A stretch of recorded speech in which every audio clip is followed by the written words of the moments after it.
नूतन वर्षाभिनंदन बालमित्रांनो, नवीन वर्षाच्या शुभेच्छा. Happy new year. काय वाटलं ना तुम्हाला? आजीला काय झालंय असं हॅपी न्यू इयर आत्ता म्हणायला?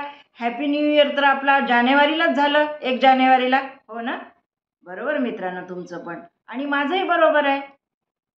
इंग्रजी महिन्यानुसार, इंग्रजी तारखेनुसार, कॅलेंडरनुसार 1 जानेवारी ते 12 डिसेंबर हा एक वर्ष असतं. 1 जानेवारीपासून त्या दिवशी तू पहिली तारीख, पहिला महिना, 1 तारीख, तेव्हा आपण हॅपी न्यू इयर म्हणतो. न्यू इयर हा इंग्रजी शब्द झाला. पण आपलं मराठी, आपण महाराष्ट्रामध्ये राहतो, आपण मराठी बोलतो, तर आपल्या मराठी महिन्यानुसार, मराठी पंचांगानुसार आपलं चैत्र महिन्यापासून सुरुवात होते. चैत्र ते फाल्गुन हे 12 महिने असतात आणि चैत्रातली पहिला दिवस म्हणजे आपली 1 तारीख म्हणजे प्रतिपदा. प्रतिपदा म्हणजे 1 तारीख समजा तुम्ही. तर चैत्र शुद्ध प्रतिपदेला गुढीपाडवा असतो, जो की आपण आत्ता साजरा केला, हो की नाही?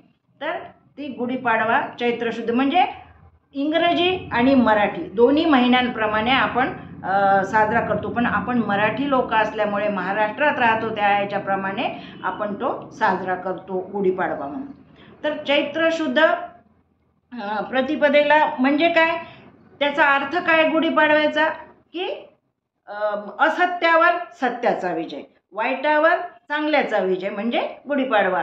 म्हणजेच काय, आता तुम्ही बघा, खूप ठिकाणी बघता की जिथे कुठे स्पर्धा चालू असेल, खेळांच्या असतील, तेव्हा खेळ जे जिंकतं तर ते एकदम झेंडे बिंडे घेऊन नाचतात. एव्हरेस्टवर चढाई केलेले जे असतात तर ते सुद्धा कसे झेंडे, तिथे आपल्या आपल्या देशाचा झेंडा रोवतात आणि ते जशी काही गुढी उभारली आहे, आम्ही विजय उत्सव साजरा केलेला आहे असं समजतात. कुठेही आता रामलल्लाचं बघा, आपल्याला 2 वर्षापूर्वी आपण अयोध्येमध्ये रामलल्लाला विजय झाला, त्यांच्या जागेमध्ये परत आले ते, तेव्हा आपण सगळ्यांनी, आपण सुद्धा आपल्या आपल्या घरी सगळ्यांनी आपल्या आपल्या घरावर गच्चीवर भगवे झेंडे उभारले आणि विजय उत्सव सुरू केला, साजरा केला त्या दिवशी.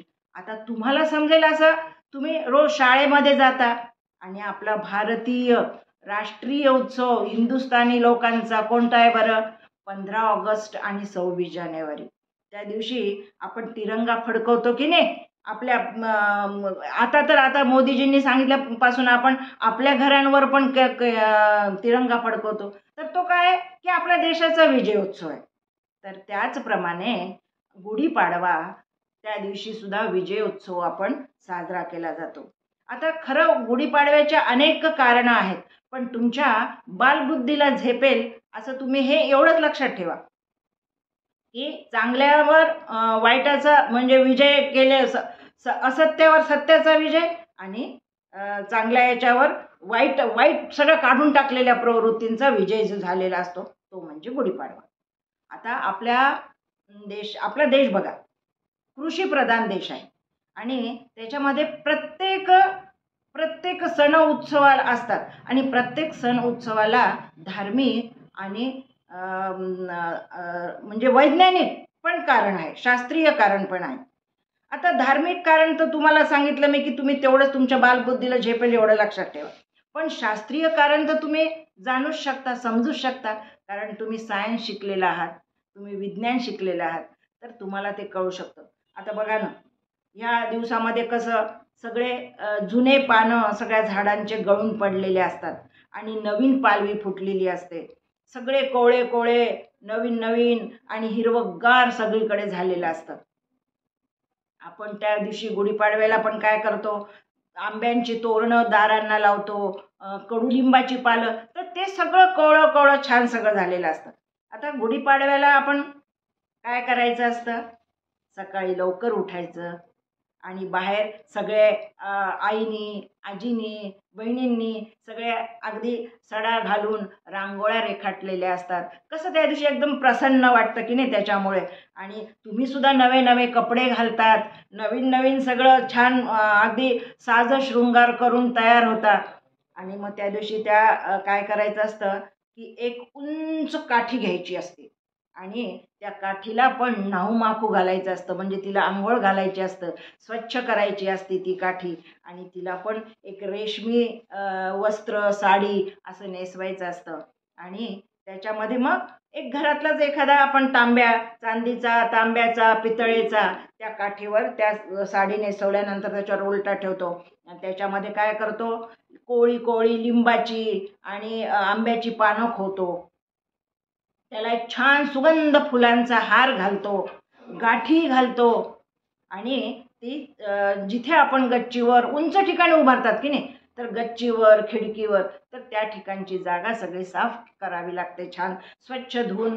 म्हणजे आपल्याला करावी लागते म्हणजे काय, की आपल्याला तिथे प्रसन्न वाटावं, आपल्याला छान वाटावं म्हणून आपण स्वच्छता ठेवतो. आणि ते सगळं स्वच्छ करून तिथे पाट मांडतात. आणि त्या पाटाच्या भोवती सुद्धा रांगोळी वगैरे काढून आणि त्या पाटावर ती गुढी गच्चीवर अशी उभी करतात.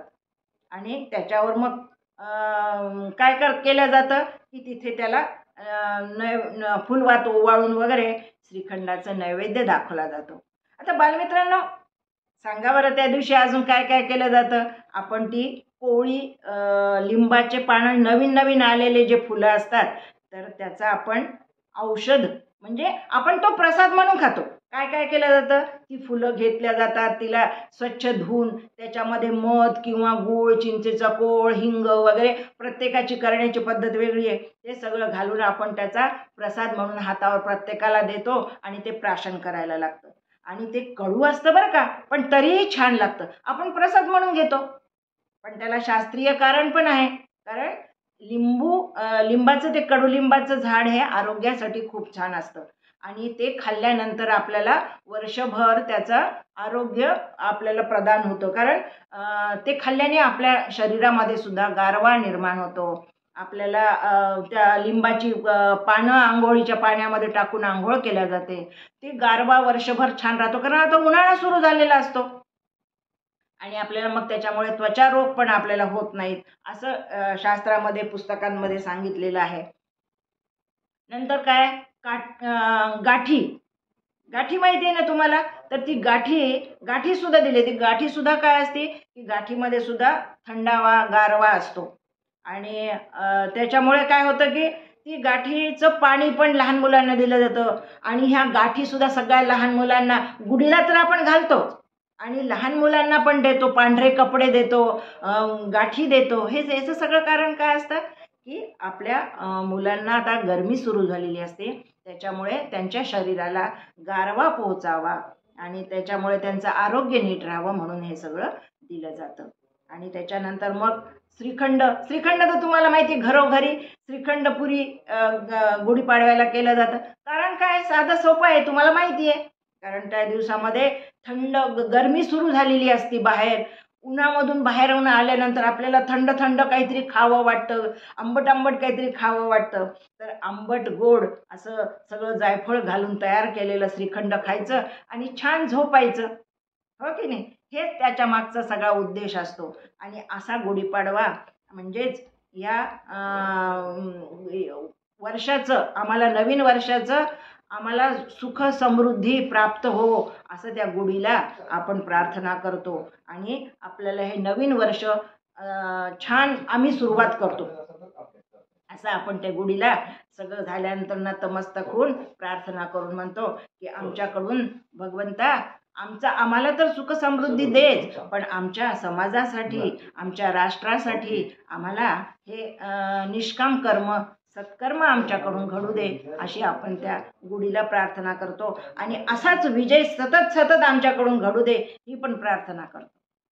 आणि बालमित्रांनो, या दिवशी नवीन काहीतरी संकल्प पण केला जातो बरं का, नवीन वर्षाचा. म्हणजे 12ही महिने पहिल्या दिवशी जे कराल तुम्ही, ते 12ही महिने आपल्याकडून घडावं, असा तो संकल्प असतो. तर तो काय संकल्प असतो बरं, तुम्ही केलेला असतो की नाही. तुम्हाला वडीलधारे माणसं सांगतात, की खोटं बोलायचं नाही, खरं बोलायचं, नंतर चोरी करायची नाही, मोठ्यांचा आदर करायचा, अनेकांना मदतीचा हात द्यायचा.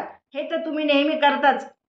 पण आता तुम्ही हे अलकाजीचं ऐकायचं यावेळेस, की आपला मराठी महिना आहे, सुरू झालेला आहे. आपण मराठी लोक आहोत, आपण मराठी बोलतो, महाराष्ट्रात राहतो.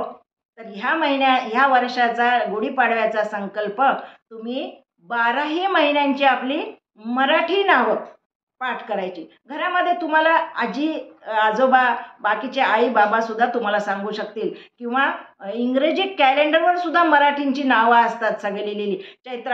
चैत्र वैशाख ज्येष्ठ आषाढ असे 12 महिन्यांची नावं. तर तुम्ही हा नवीन संकल्प करा की आपल्याला 12 महिन्यांची नावं आपल्याला पाठ करून टाकायची आहेत आता ह्या महिन्यामध्ये, मराठी नावं. आणि ती कमेंट बॉक्समध्ये आजीच्या ह्या गोष्टीच्या तुम्ही लिहून तुमचं आधी नाव लिहा आणि त्याच्यानंतर ही 12 महिन्यांची नावं लिहून टाका आणि आजीला एकदम सरप्राईज देऊन टाका. आणि असंच आम्ही 12 महिन्यांची असंच काही ना काहीतरी मराठी शिकत राहू हा संकल्प करून टाका. आपण पुढच्या महिन्यामध्ये पुन्हा भेटणारच आहोत. तर पुढच्या महिन्यामध्ये आपण काय करणार आहोत हे पुढे बघू. नमस्कार. गुढीपाडव्याच्या पुन्हा तुम्हाला सगळ्यांना शुभेच्छा.